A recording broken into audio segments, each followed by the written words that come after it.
So in this video, I'm going to explain about the instruction LHLD. This is the instruction from data transfer group, and there is another twin instruction, or we can say that pair of instruction, which is named as LHLD and SHLD. So first of all, we'll discuss about that LHLD instruction. After then, in the next video, we'll discuss about that SHLD. So here the function of this LHLD is load H and L register direct. So here the opcode for this instruction will be LHLD and their operand will be 16-bit address. 16-bit address. So for example, let's say this can be written here as a LHLD 2050H.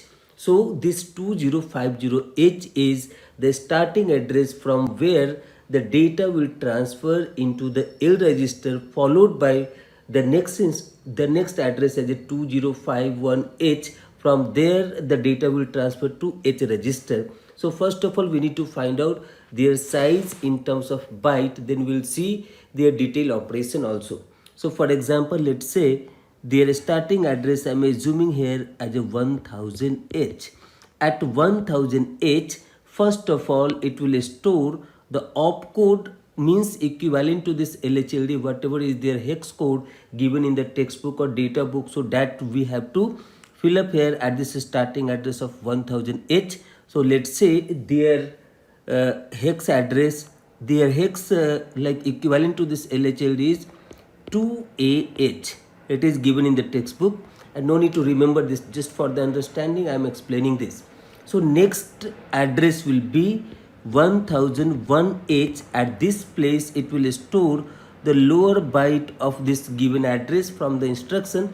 So this will be 50H, and at the next address at 1002H it will store the high order address, so that is called 20H.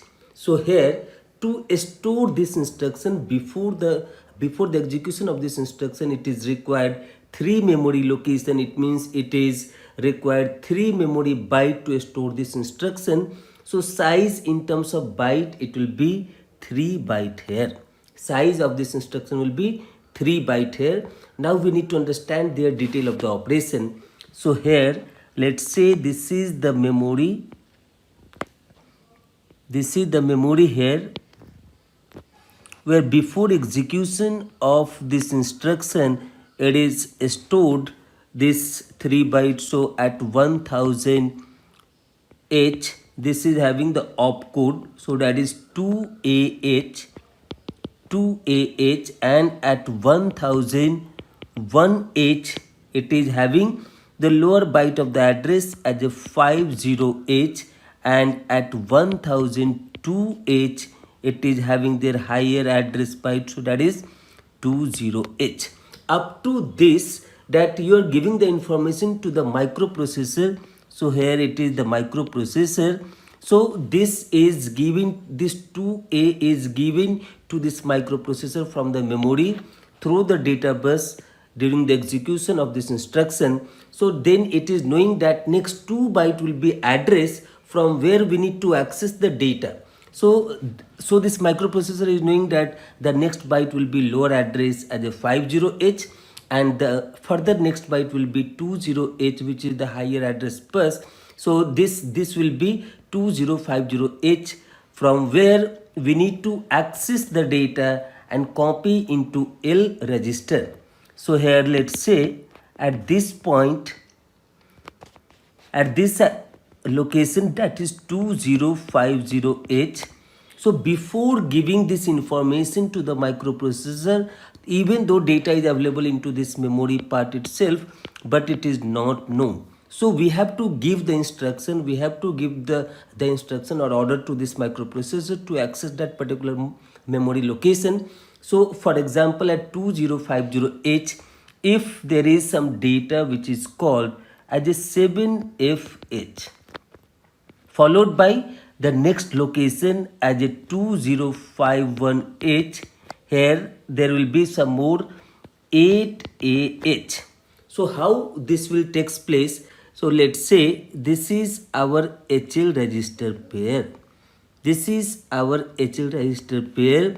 Before the execution, whatever it is the data, it doesn't matter for that. But here, once this instruction will be executing, then what will happen?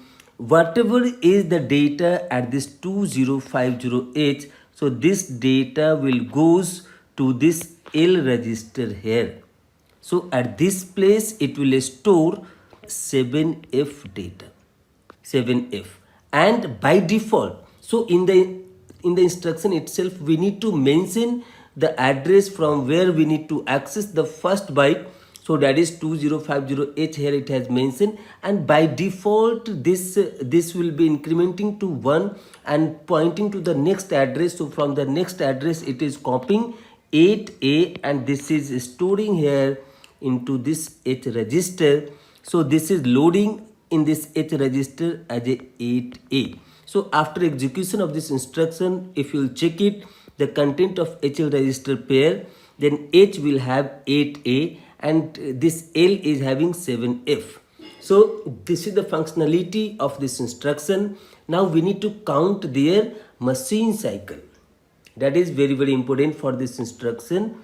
So here just now we had seen their operation. So based on the operation we can easily find out their machine cycle. So here we had seen what will be the address further. So from 2050H, from 2050H it is accessing the data as a 7FH, and by default from the next memory location from 2051H it is accessing the data as a 8AH. So now we need to find out this number of machine cycle. So for the execution of this instruction, how many times this microprocessor is accessing this memory chip, that will give the number of machine cycle here. So by default the first one is opcode fetch here. So the first machine cycle will be opcode fetch.